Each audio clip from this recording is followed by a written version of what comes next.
اعوذ باللہ من الشیطان الرجیم۔ آپ تمام دوستوں کا شکریہ۔ آج پریس کانفرنس میں دو اہم چیزیں جو آپ کے سامنے اجاگر کریں گے۔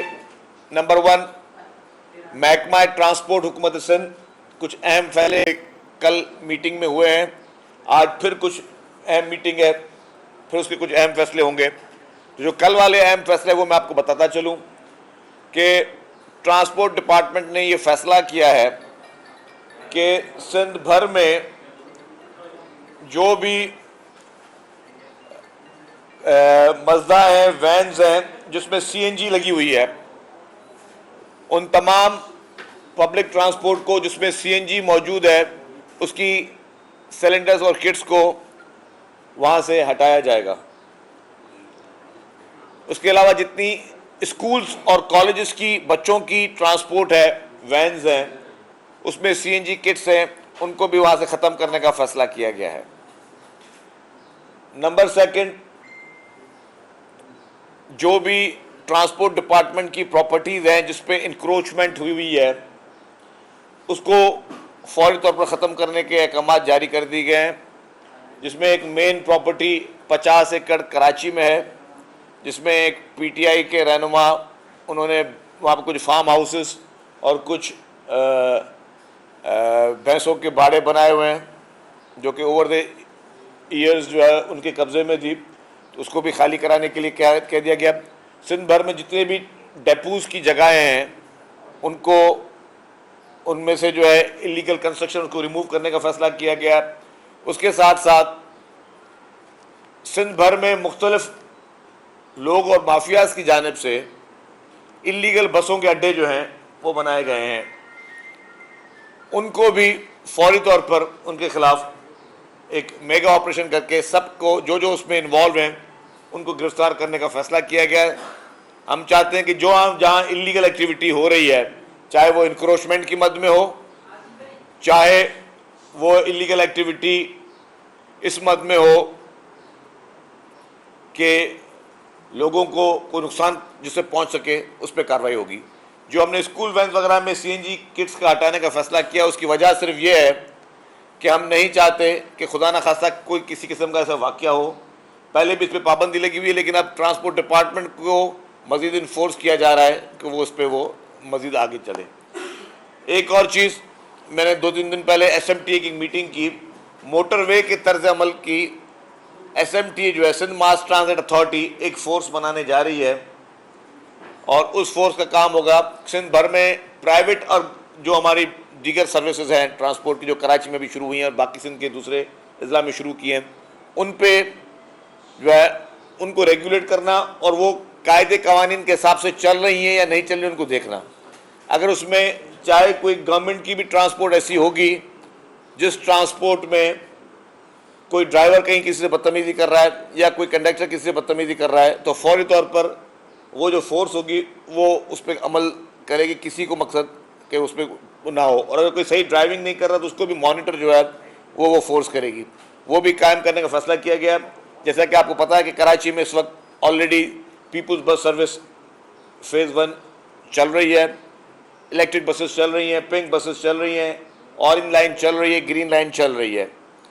تو اس بجٹ میں بھی ہم نے پروپوز کیا، ٹرانسپورٹ ڈپارٹمنٹ نے حکومت سندھ کو، جس میں چیف منسٹر صاحب نے 250 گاڑیوں کی تو مزید پروکیورمنٹ کی ہمیں کمٹمنٹ کی ہے۔ ہم نے 500 گاڑیوں کا ان کو پروپوزل بھیجا ہے کہ ہمیں جتنا بھی سندھ گورنمنٹ، کیونکہ یہ بہت مہنگی پوری یہ ایکسرسائز ہے، تو گورنمنٹ آف سندھ ظاہر ہے پرائیورٹی میں بہت زیادہ اور بھی اسکیمز ہوتی ہیں، تو جتنا بھی اسپیئر کر سکی گورنمنٹ، انشاءاللہ چیف منسٹر صاحب کا پرسنل انٹرسٹ بھی ہے، پیپلز پارٹی کی لیڈرشپ چیئرمین بلاول بھٹو زرداری صاحب اور پریزیڈنٹ آصف علی زرداری صاحب کا بھی ٹرانسپورٹ کے محکمے کے لیے خصوصی انٹرسٹ ہے۔ تو ہمارا یہ ہے کہ اپ کمنگ بجٹ میں بھی سندھ میں ٹرانسپورٹ کے سولوشن کے لیے مزید ٹرانسپورٹ کو لانے کے لیے کوشش کی جائے۔ ابھی اس کے علاوہ بھی ہم نے کچھ بسز پروکیورمنٹ لے آئے ہیں، جو آپ نے دیکھا جس کا ہم نے کچھ دن پہلے کچھ ہمارے پاس آ بھی گئی تھی، وہ جو گرین کلر کی بسز تھیں یو ٹانگ کے ساتھ، تو وہ بھی ہم لوگ بسز لے کے آ رہے ہیں۔ اسی طریقے سے مزید بسز کو بھی جو ہے پروکیورمنٹ جاری ہے۔ تو ٹرانسپورٹ محکمہ جو ہے وہ انشاءاللہ تعالی پچھلے 1 سال میں کچھ آپ کو نظر بھی آیا ہوگا، لیکن اپنے نہ صرف پیروں پہ کھڑا ہو رہا ہے لیکن وہ زیادہ طور پہ جو ہے اب ہم پبلک پرائیویٹ پارٹنرشپ کے بھی تحت آگے لے کے جا رہے ہیں. جو ہمارا الیکٹرک بسز جو ہیں وہ الحمدللہ صحیح طریقے سے چل رہی ہیں. اس کے ساتھ ساتھ جو ہے جو اہم چیز ہے وہ ہے کہ ہماری red line B R T وہ کام اس کا چل رہا ہے. جو یلو لائن ہے بی آر ٹی اس میں جام صادق برج کا ٹینڈر فلوٹ ہو چکا ہے, چند دنوں میں وہ بھی ایوارڈ ہو جائے گا. پھر ہم ڈیپوز کا کام شروع کریں. تو ہم لوگ محکمہ ٹرانسپورٹ حکومت سندھ جو ہے اس وقت وہ مکمل طور پہ ٹرانسپورٹ سولوشن پہ نہ صرف کراچی کے بعد لاڑکانہ, سکھر, حیدرآباد پہ اپنا کام کرا. اب مزید ڈسٹرکٹ کو ایڈ کیا جائے گا. اب ہمارے ٹارگیٹ میں شکارپور اور مزید اور ڈسٹرکٹس میرپور خاص, ان میں ہم کس طرح اپنی ویلیو ایڈڈ سروسز کو ایڈ کریں. یہ کچھ گزارشات تھی ٹرانسپورٹ کے حوالے سے. دوسری بات جو ملک میں اس وقت ایک تماشا بنایا جا رہا ہے اور ملک میں پارلیمنٹ کی دھجیاں اڑائی جا رہی ہیں, پارلیمنٹ کی دھجیاں اڑانے کی کوشش کی جا رہی ہے. پارلیمنٹ جو کہ ایک سپریم ترین ادارہ ہے پاکستان کا, سپریم ترین ادارہ پارلیمنٹ ہے اور کوئی ادارہ اتنا نہیں ہے سپریم. تو پارلیمنٹ کی توہین کی جا رہی ہے, اس کو کسی بھی صورت میں قبول نہیں کیا جائے گا. کسی کو بھی یہ اجازت نہیں ہے کہ جو آپ کا ایوان بالا ہے اس کے فیصلوں کا پہ کوئی کامنٹس دے یا اس کے فیصلوں پہ کوئی تنقید کرے. میں ایک جگہ پڑھ رہا تھا, دیکھ بھی رہا تھا کہ ثاقب نثار اور اس کے بیٹے کی گفتگو پہ ایک موجودہ عدالت سے کمنٹ آئے. یہ دو لوگوں کی پرائیویٹ گفتگو ہے, اس کے کیا پارلیمنٹ کو اس کا اختیار ہے اس چیز پہ کسی کو بلانے کا یا نہیں. دیکھیں جی, میں ایک بات واضح کر لوں کہ ثاقب نثار اور اس کے بیٹے کی گفتگو دو لوگوں کی پرائیویٹ گفتگو نہیں ہے. یہ ذاتی گفتگو نہیں ہے, یا ثاقب نثار کے بیٹے کی یا کسی اور کی گفتگو جس میں ایک پولیٹیکل پارٹی کی ٹکٹس بیچنے کی بات ہو رہی ہو, یہ پرائیویٹ گفتگو نہیں ہے. کیونکہ وہ بیٹا جو ہے وہ ثاقب نثار کا بیٹا ہے, اور ثاقب نثار اس ملک کے chief justice of supreme court رہ چکے ہیں. اور ثاقب نثار جب چیف جسٹس سپریم کورٹ تھے تو انہوں نے اس ملک میں بہت ہی کنٹروورشل چیف جسٹس رہے ہیں, بہت ہی غیر آئینی طور پر پریکٹس کرتے ہوئے چیف جسٹس رہے ہیں, غیر قانونی طور پر پریکٹس کرتے ہوئے چیف جسٹس رہے ہیں. اور ثاقب نثار کے فیصلوں سے عمران خان کو فائدے پہنچے ہیں. ثاقب نثار کے فیصلوں سے عمران خان کے سیاسی مخالفوں کو بہت بڑا نقصان اور دھچکا پہنچا ہے. تو اگر آج ثاقب نثار کا بیٹا گفتگو میں پی ٹی آئی کی ٹکٹیں بیچنے کی بات ہو رہی ہے تو اس کی انویسٹیگیشن ہر ہائیسٹ فورم پر ہونی چاہیے اور ضرور ہوگی. اس کی انویسٹیگیشن کو کوئی روک نہیں سکتا. اگر یہ نہ دیکھا جائے کہ ٹھیک ہے یار یہ ہماری برادری کا ہے تو اس کو ریلیف دیں, کیونکہ ہماری کمیونٹی کا ہے کہ اس کو ریلیف دیں. ایک سابق چیف جسٹس کا معاملہ ہے, اس کی عزت کا مسئلہ ہے تو اس کی عزت کو بچائیں. اور قانون اور آئین کو دیکھا جائے تو اس کی کڑیاں ملتی ہیں. جب نیب, ایف آئی اے, اینٹی کرپشن, کسی بھی کرپشن کا, کسی گرافٹ کا, کسی منی لانڈرنگ کا, کسی فائنینشیل امبلسمنٹ کا مقدمہ بناتے ہیں تو وہ کنیکشنز ڈھونڈتے ہیں, وہ کنیکٹ کرتے ہیں چیزوں کو, تب انکوائریز ہوتی ہیں. یہ نہیں ہوتا پیپروں میں لکھا ہوتا ہے کہ جی کہ کسی نے حلف لیا ہوتا ہے کہ ہم نے یہ کام کرنا ہے. کڑیاں ملتی ہیں کہ جب ثاقب نثار چیف جسٹس تھا اس نے اس چور بےمان عمران خان کو صادق اور امین کا سرٹیفکیٹ دیا.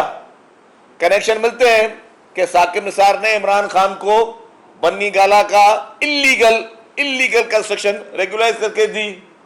کڑی ملتی ہے کہ اس نے عمران خان کے کہنے پہ اس کے مخالفوں کو چن چن کر سزائیں دی, ان کو چن چن کے جیلوں میں بھیجا. کڑیاں ملتی ہیں کہ اس کے لیے ان کی عمران خان کی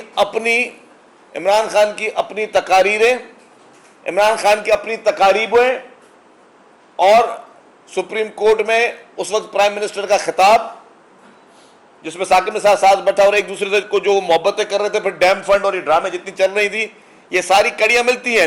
اس کڑیوں کے بعد اگر ثاقب نثار کا بیٹا اور Saqib Nisar P T I کے ٹکٹ کروڑوں روپے میں بیچ رہے ہیں, تو ثاقب نثار کو اس وقت ہتھکڑی لگی ہونی چاہیے اور ثاقب نثار اس وقت جیل کے پیچھے ہونا چاہیے. اور اگر پارلیمنٹ کی کمیٹی کسی کو بلاتی ہے تو کسی کو اختیار نہیں کہ اس کو روکے, کسی کو اختیار نہیں کہ پارلیمنٹ کی اس کمیٹی کو روکے, کیونکہ پارلیمنٹ سب سے زیادہ سپریم ادارہ وہ ہے. پارلیمنٹ کو کسی کی ڈکٹیشن کی ضرورت نہیں ہے. تو پارلیمنٹ کی بے توقیری یا کسی بھی ایسے ادارے کی جو انویسٹیگیشن کرنا چاہتا ہے, اس کو یہ اختیار ہے کہ ثاقب نثار اور اس کے بیٹے کو بلائے, پوچھے کہ تم کون ہوتے ہو کہ تمہیں ٹکٹیں کیوں دی گئی ہیں, تمہارا ایسا کیا محبت تھی کہ پی ٹی آئی کی ٹکٹیں تم بانٹ رہے ہو اور تم بیچ رہے ہو, بیٹھ کر بانٹ بھی نہیں بیچ رہے ہو. ڈوب مرنے کا مقام ہے ثاقب نثار جیسے شخص کے اوپر. ثاقب نثار جیسا شخص, اس کے لیے ڈوب مرنے کا مقام ہے, شرم کا مقام ہے کہ ایک چیف جسٹس تم رہ چکے ہو سپریم کورٹ کے, تم آج پولیٹیکل پارٹی کے ٹکٹیں بیچ رہے ہو, تمہاری یہ اوقات ہے, تمہاری یہ حیثیت ہے. تمہارا بیٹا بیٹھ کر جو دھندے اس نے اس وقت کیے, کس سے چھپے ہوئے, تم نے اپنے دامادوں کے لیے جو فارماسیوٹیکل کمپنیوں کو جو نقصان پہنچایا, اپنے دامادوں کی دواؤں کے لیے جو ان کے اوپوننٹ کمپنیز تھی ان کو جو نقصان پہنچایا, یہ تو باقاعدہ اس کا بھی اوپن اینڈ شٹ کیس ہے ثاقب نثار کا. جس طرح ثاقب نثار نے اختیارات سے تجاوز کر کے غیر آئینی طور پہ فیصلے دیے, جس طرح ثاقب نثار نے نیپوٹزم کی ایک بدترین مثال اس پاکستان میں پیدا کی, تو آج ثاقب نثار اس کے بیٹے کے لیے ریلیف کیوں؟ کیا باقی جو سیاستدان تھے جن کو آپ نے چن چن کے ٹارگٹ کیا, کیا وہ کسی کو اولاد نہیں تھے؟ کیا وہ پاکستانی نہیں تھے؟ کیا ان کے پاس پاکستانی پاسپورٹ نہیں تھا؟ کیا ان کے پاس پاکستانی شناختی کارڈ نہیں تھا؟ تو یہ کون سا آسمان سے اترا ہوا ہے ثاقب نثار اور اس کا بیٹا, جس کے لیے خصوصی طور پر خاص محبت کی جا رہی ہے اور ریڈ کارپٹ دیا جا رہا ہے. جس طریقے سے آپ نے عمران خان کو ریڈ کارپٹ اور وہ محبت جاری ہے. عمران خان کیا کر رہا ہے آپ کے ملک کے ساتھ؟ آج بھی عمران خان آپ کے ملک کے خلاف ایک جھوٹا بیانیہ بیچ رہا ہے پوری انٹرنیشنل کمیونٹی کو. جو ہیومن رائٹس کی وائلیشن کی مد میں جو باتیں کی جا رہی ہیں, وہ باتیں کیا ہیں؟ ہیومن رائٹس کی وائلیشن مد میں پوری دنیا کو غلط انفارمیشن دینے کی کوشش کی جا رہی ہے کہ جی عمران خان پہ کوئی خدا نہ خواستہ کوئی انتقامی کارروائی ہو رہی ہے. مجھے ایک بتائیں کہ عمران خان پہ کوئی انتقامی کارروائی ہوئی ہو جو ایک جرم اس نے نہیں کیا ہو. کیا منی لانڈرنگ میں عمران خان ملوث ہے یا نہیں ہے؟ ایک سمپل سوال ہے. پوری انٹرنیشنل کمیونٹی بھی سن لے, پاکستانی کمیونٹی بھی سن لے, عمران خان کے وکلا بھی سن لے, اور جو اس کو ریلیف دے رہے وہ بھی سن لے. کیا عمران خان منی لانڈرنگ میں ملوث ہے یا نہیں ہے؟ کیا الیکشن کمیشن آف پاکستان کے مقدمے کی ججمنٹ میں یہ چیز واضح ثبوت دیے گئے ہیں نہیں ہے کہ جنہوں نے منی لانڈرنگ کی, انہوں نے فارن فنڈنگ لی, انہوں نے بھارت اور اسرائیل سے پیسے لیے, انہوں نے ملکوں میں کی سیاست میں وہ پیسہ استعمال کیا جو کہ پاکستان کے قانون میں جائز نہیں ہے, پاکستان کے آئین میں جائز نہیں ہے. مجھے کسی ایک سپریم کورٹ کی یا ہائی کورٹ کی یا کسی آئین کی کتاب میں دکھا دے کہ فارن فنڈنگ لینا جائز ہے, پاکستان کی سیاست میں بھارت اور اسرائیل کا پیسہ آنا جائز ہے. کوئی ایک مجھے مثال دے دے. نہیں ہے, ایلیگل کام کیا عمران خان نے. تو اگر اس پہ آج کاروائی ہونی چاہیے جو کہ نہیں ہو رہی آج دن تک, تو اس میں کون سی غلط بات ہے؟ اگر بی آر ٹی کے پی کے میں جس میں جسٹس بندیال صاحب نے اس کو اسٹے آرڈر دیا اربوں روپے کی کرپشن, وہ اسٹے آرڈر جائز تھا یا ناجائز تھا؟ آئین کی کتاب اٹھا لیں, قانون کی کتاب اٹھا لیں, کچھ ججمنٹ اٹھا لیں کہ 2-3 سال تک آپ نے اسٹے آرڈر دیے. وہ گنڈاپور کو جس کو الیکشن کمیشن نے نااہل کیا, اسی بندیال صاحب نے اس کو گنڈاپور کو باقاعدہ اسٹے آرڈر دیا اور وہ چلتا رہا, وہ آپ کو ڈپٹی اسپیکر رہا. اور اس جاہل شخص کی وجہ سے جس کو قانون کا کچھ پتہ نہیں ہے, جس پہ بندیال صاحب نے اس کو اسٹے آرڈر دیا, اس نے پارلیمنٹ کو اسمبلی کو ڈیزالو کرنے میں اس نے ایک اہم کردار ادا کر دیا. اس نے جو ووٹ آف نو کانفیڈنس ہے اس کو اس نے اڑا دیا. تو بھائی آپ اگر غلط لوگوں کو اسٹے آرڈر دے کے ایسی پوزیشنوں پہ بٹھاؤ گے تو وہی لوگ آپ کے آئین اور قانون کا ستیہ ناش کرتے ہوئے آ رہے ہیں. تو کیا اس میں عمران خان ملوث نہیں ہے؟ کیا اگر اس کیس کا جس طرح عمران خان نے اسمبلی توڑی جس میں عارف الوی, عمران خان اور اسد قصوری، اسد نہیں وہ سوری، قاسم سوری، وہ گنڈا پور نہیں تھا وہ، سوری میں وہ قاسم سوری تھا، میں تو گنڈا پور کہہ رہا تھا، مائی اپولوجیز. تو قاسم سوری والے کیس میں جو بندیال صاحب نے اس کو دیا اسٹے آرڈر، تو یہ تینوں ملوث نہیں تھے، یہ تینوں ملوث تھے. تو جب یہ لوگ ملوث تھے، اور اس میں آپ کے ملک کا آئین اور قانون کیا کہتا ہے یہ بتائیں. سپریم کورٹ کی ججمنٹ میں لکھا ہے کہ یہ غیر آئینی کام کیا ہے. جب غیر آئینی کام کیا تو آپ نے عمران خان کو سزا کیا دی؟ آپ نے عارف علوی کو سزا کیا دی؟ آپ نے قاسم سوری کو سزا کیا دی؟ میرا سوال ہے، اوپن سوال ہے، عدالتوں سے سوال ہے، انٹرنیشنل کمیونٹی سے سوال ہے کہ دنیا کے کسی ملک میں کوئی شخص آئین توڑے، دنیا کے کسی شخص میں جو آئین سے انحرافی کرے، تو کیا دنیا کے کسی بھی ترقی یافتہ اور پڑھے لکھے ممالک میں ایسے لوگوں کو کیا سزائیں دی جاتی ہیں؟ منی لانڈرنگ والوں کو کیا سزائیں دی جاتی ہے؟ کرپشن کرنے والوں کو کیا سزائیں دی جاتی ہے؟ اس طرح کی پوری لسٹ ہے عمران خان کے خلاف. پھر جو سب سے گناؤنا جرم اب کیا انہوں نے کہ آپ کے قومی اداروں پر حملے کرنا، آپ کے قومی اداروں پر حملے کرنا، ان کو شروع میں ان کو ڈیفینڈ کرنا. ہائی کورٹ میں کہنا سیکنڈ ڈے جب اس کو رعایت دی گئی سپریم کورٹ بھی کہ اگر مجھے دوبارہ گرفتار کیا تو دوبارہ ایسا ریئیکشن ہوگا. یہ عمران خان کے الفاظ ہیں، میرے الفاظ نہیں ہیں، کہ مجھے دوبارہ گرفتار کیا تو دوبارہ یہ ریئیکشن ہوگا. یہ ایڈمیشن بھی ہے پرانے جرم کی اور نئے جرم کی پیشن گوئی بھی ہے، اعتراف بھی ہے.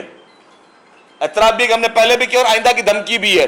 یہ دینا کہ جی اگر مجھے دوبارہ گرفتار کیا تو میں یہ کر دوں گا، وہ کر دوں گا.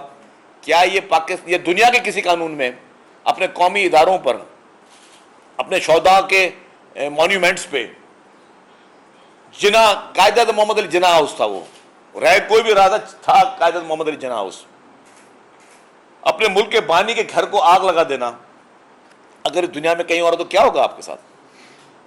اور جو انٹرنیشنل کمیونٹی کو عمران خان روز جھوٹ بول رہا ہے. میں وہی پھر کہوں گا کہ کیپٹل ہل کا فیصلہ سن لیں.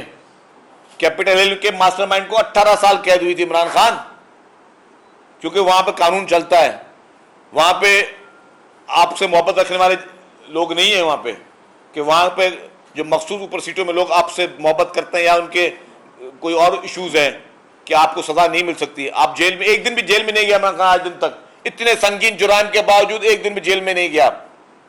اور یہ اتنا منافق شخص ہے، اتنا منافق شخص ہے، پہلے انہی لوگوں کے بل بوتے میں اداروں کو اور پاکستان کی قوم اور پولیٹیکل پارٹیز کو دھمکی دیتا رہا، اور اب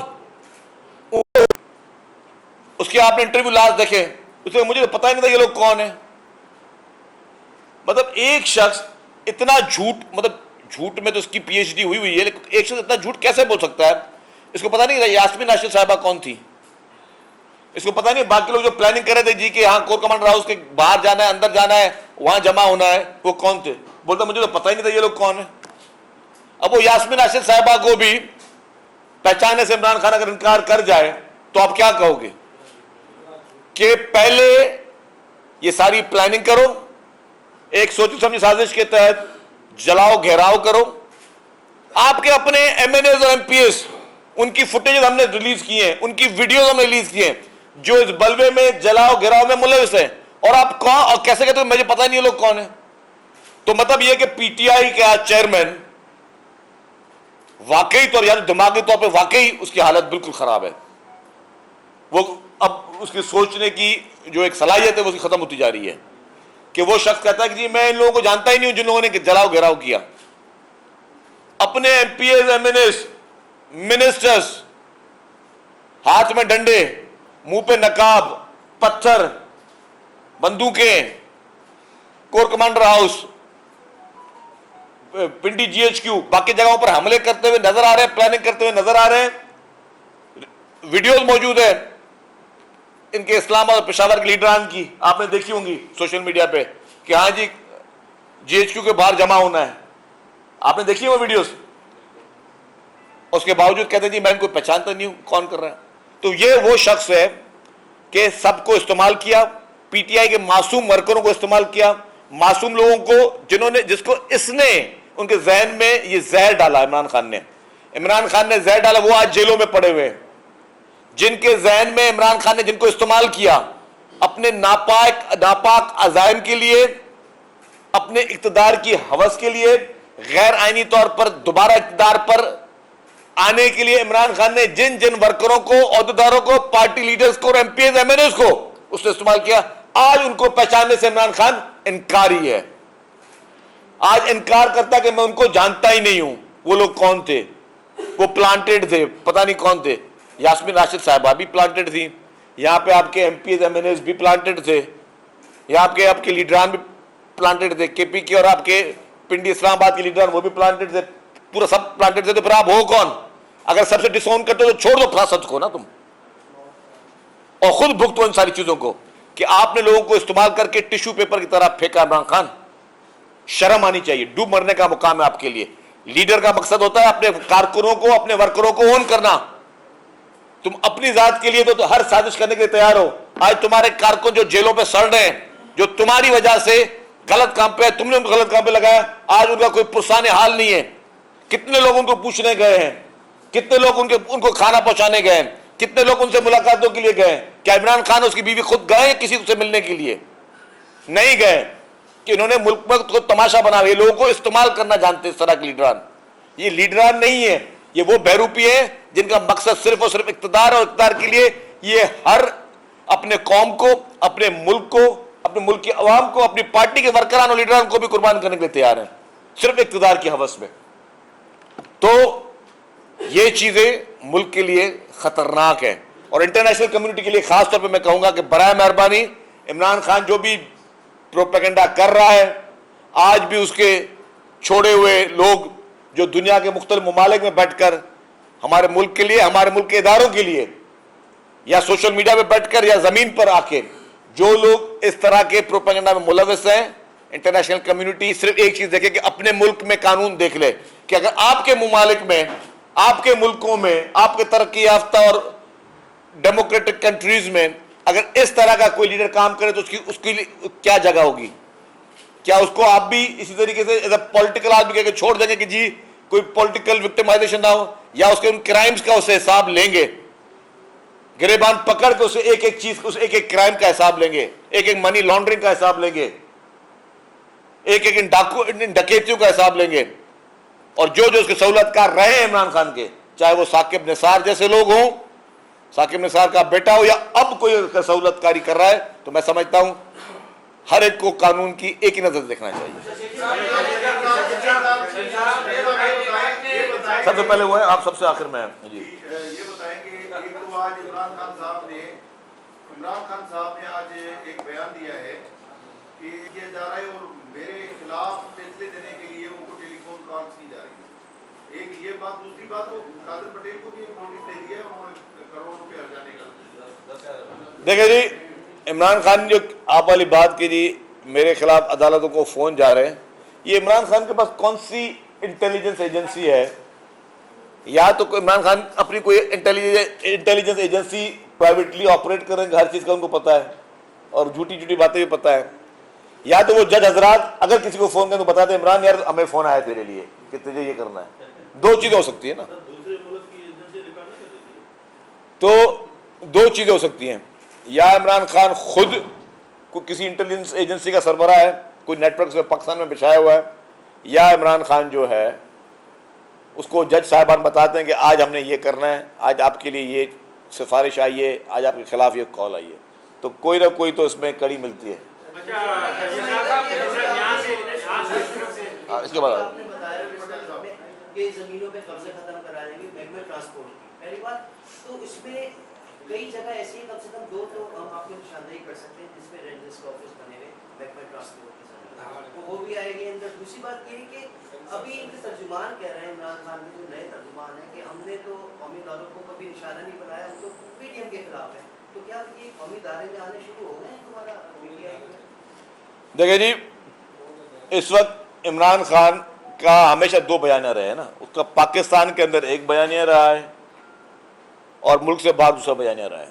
جس طرح عمران خان نے کہا پاکستان میں کہ مجھے امریکہ نے ہٹایا اور پوری دنیا کو بتایا جی مجھے اسٹیبلشمنٹ نے ہٹایا، اسی طریقے پاکستان میں ابھی کہتا ہے کہ جی مجھے دوستی کرنی ہے، مجھ سے ڈائلاگ کرو، میں کسی کے خلاف نہیں ہوں. اور انٹرنیشنلی پیرل اس کا چل رہا ہے کہ جی میرے خلاف کوئی ہیومن رائٹ کی وائلیشن ہو رہی ہے، مجھے گرفتار کرنے کی سازش ہو رہی ہے، مجھے فلانا میرے خلاف کوئی کارروائی ہو رہی ہے. تو یہ عمران خان کا ٹوٹل